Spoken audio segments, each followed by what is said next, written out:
السلام علیکم ناظرین، آج ہم کرولس عثمان سیزن 4 کی ایپیسوڈ 56 دیکھنے جا رہے ہیں۔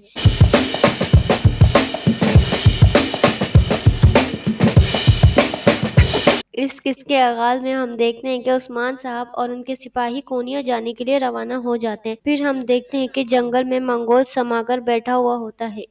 اسی دوران ایک سپاہی اس کے پاس آتا ہے اور بولتا ہے غزلان نے جو 1000 گھوڑے بھیجے تھے وہ ابھی راستے میں ہی ہیں۔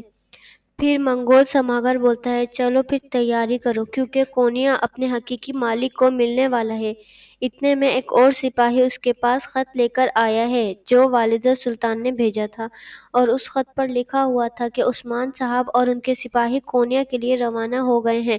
پھر یہ خط پڑھ کر منگول سماگر بولتا ہے ٹھیک ہے عثمان، آؤ تم اپنے موت کے پاس آؤ۔ پھر ہم والدہ سلطان کو دیکھتے ہیں جو خواتین کے ساتھ دسترخوان پر بیٹھی ہوئی ہوتی ہیں۔ اتنے میں آرگن خاتون کھانا لے کر آ جاتی ہیں۔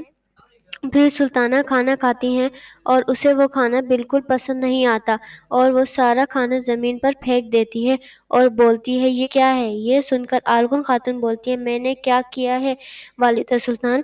پھر والدہ سلطان بولتی ہیں اپنی بکواس بند کرو اور میری نظروں کے سامنے سے دفع ہو جاؤ۔ یہ سن کر بالا خاتون بولتی ہیں اسمہان سلطان یہ تو بدتمیزی ہے، آپ کیسے کر سکتی ہیں ایسا؟ یہ سن کر والدہ سلطان بولتی ہیں یہ بدتمیزی ہے، میں آل سلجوق ریاست کی والدہ ہوں، اور بولتی ہیں خواتین تم شاید بھول گئی ہو کہ تم کس سے بات کر رہی ہو اور میں آپ سب سے اس کا حساب لوں گی۔ پھر بالا خاتون بولتی ہیں ہم حساب دیتے نہیں لیتے ہیں اسمہان سلطان، اور جو آپ نے کھانے کے ساتھ کیا وہ بے عزتی ہے۔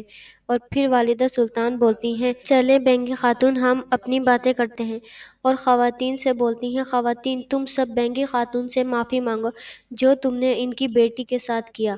پھر ہم کونیا میں عثمان صاحب کو دیکھتے ہیں اور پھر وہ اپنی تلوار سپاہیوں کو دے کر محل کے اندر چلے جاتے ہیں، اور پھر وہ منگول کو بھی محل میں دیکھ لیتے ہیں، اور پھر وہ سلطان مسعود کے کمرے میں آ جاتے ہیں اور پھر کمرے میں آ کر بولتے ہیں سلطان مسعود۔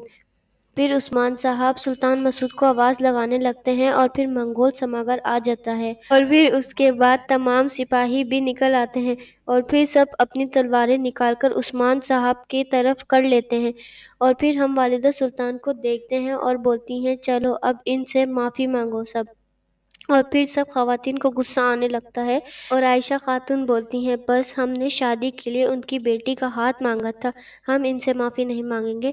بہت زیادہ بحث ہونے کے بعد بالا خاتون بولتی ہیں ہم کسی سے معافی نہیں مانگیں گے، اور جو آپ نے ہمارے ساتھ کیا کیا وہ کم تھا والدہ سلطان؟ اور آپ کھانا کھائیں اور یہاں سے چلی جائیں، اور اگر آپ دشمن ہیں تو انصاف سے اپنی تلوار نکال کر ہم سے لڑیں۔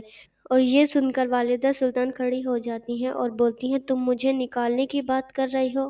میں اعلیٰ سلجوق سلطنت کی والدہ سلطانہ ہوں، کیا تم نہیں جانتی؟ اور اب تم سب یہاں سے جاؤ گے کیونکہ اب یہ حویلی تمہاری نہیں رہی۔ اور یہیں اس ایپیسوڈ کا اینڈ ہو جاتا ہے۔